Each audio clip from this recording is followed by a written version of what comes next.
Hey everybody, Adam right back at you with another video. Customer brought us a '08 Jeep Wrangler. Bought it at auction, went and got a factory key fob.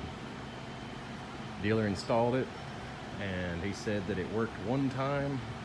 When he picked it up from the dealer, he drove home and it didn't work again. But what he could do was come in here to the fuse box and pull this 30 amp IOD fuse, like a main fuse, and then it would work again one time. And he wanted the factory key fobs to work. So I looked around the Jeep, and over here in this corner I saw a siren for like an aftermarket security system. So I figured, well, that security system is overriding the factory system, right?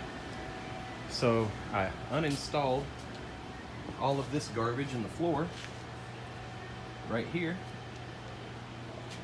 and lo and behold, his key fob works again.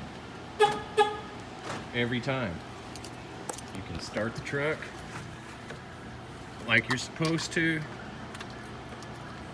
maybe.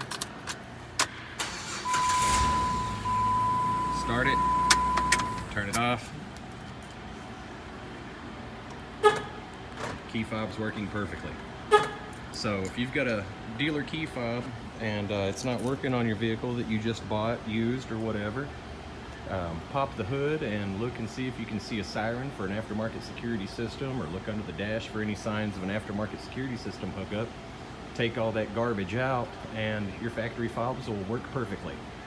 Thanks for watching. Don't forget to hit that like button, and don't forget to subscribe to my channel for more great content on how to repair your vehicles fast and easy. Have a great day, folks.